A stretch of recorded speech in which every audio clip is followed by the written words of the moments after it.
Hey Kirby, so I got a topic and I just want to show everybody, real estate is not a perfect world. My question to you is all the tenants you've had, all the properties that you own, you don't have to maybe share details about the tenant, but what is the worst tenant? What did they do that you've experienced? uh, I mean, of course, I've had crazy stories, and you can put them on YouTube. I think the worst one to me, just because for me, I just think of the goal of the person. And this probably is not the biggest financial impact as far as a turn or something like that. But I had a tenant, and well, actually one of the newer properties that I had. Um, and of course, I'm one that always blame the owner. I'm always one that blames the landlord first when something happens. So in this case, I blame myself. Uh, not trying to make a long story short.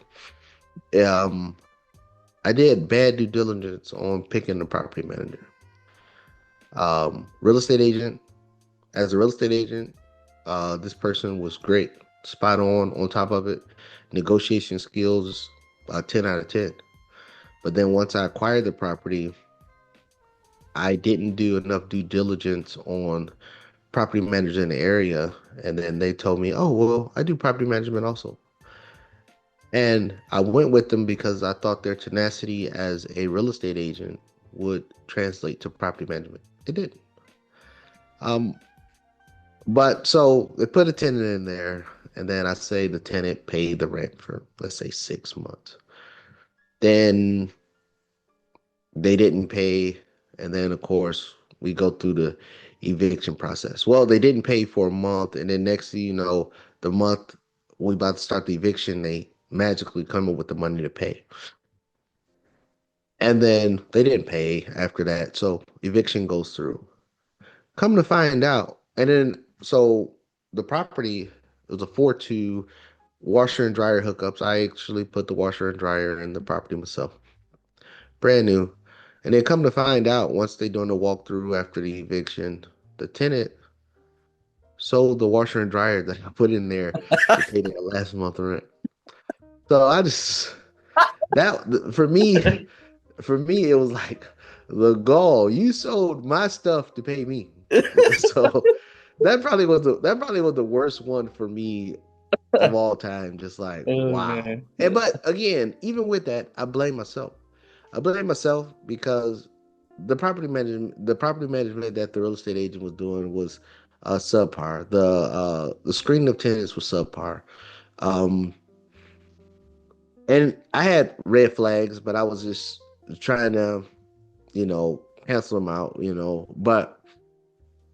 but yeah, that was the worst one for me. That Oh was just man.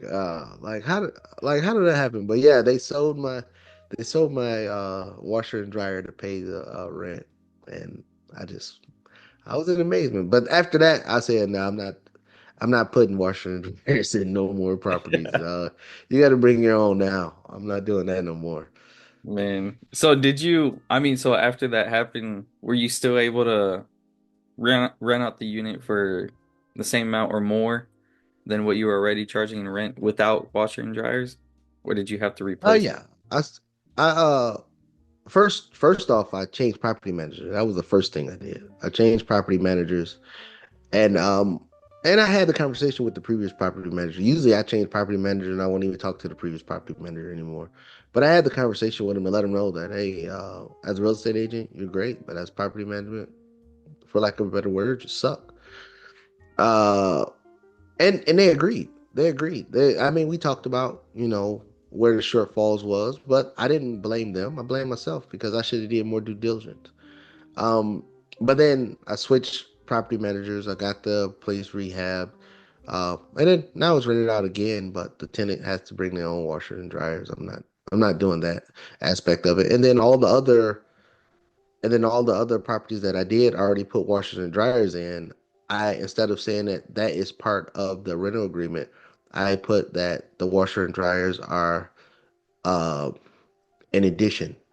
I mean, It's not like something that, oh, if it breaks, I'm responsible for it anymore. I put that on the tenant. You use it, you break it, you want another one, you deal with it because I was tired of fixing washers and dryers over and over and over again, replacing them when they broke down. So I just put that as an amenity, just an extra add-on to Okay. the tenant. But I did that for all my properties across the board. I didn't after that. I didn't. I'm not replacing washers and dryers no more. That's just I'm tired of doing it. Okay. So is that something you implemented like on the lease renewal? Like the washer and dryer was already there, lease is coming up, they want to stay, you renew it, and then you put that in the lease? Correct. And then that's the same when we turn properties and the washer and dryers there. We'll put that as it's an addition to the property. I'm just tired of I'm just Yeah. tired of doing it, and it puts more onus on them to be like, okay, now if it's broke, then now I got to fix it. So magically, since I've done that, washer and dryer hasn't broke since Yeah, right. yet, Yeah. yet. Yeah. But it's magically. Well, I haven't had any calls about washers and dryers breaking, but yeah. Yeah. Well, that being said, guys, I just wanted everyone to see, there are some devious tenants out there. Real estate is not a perfect world, but hopefully you can learn from us. Don't forget to hit the like button, leave us a comment, share this video, subscribe to our channel, and we'll see you guys on the next one.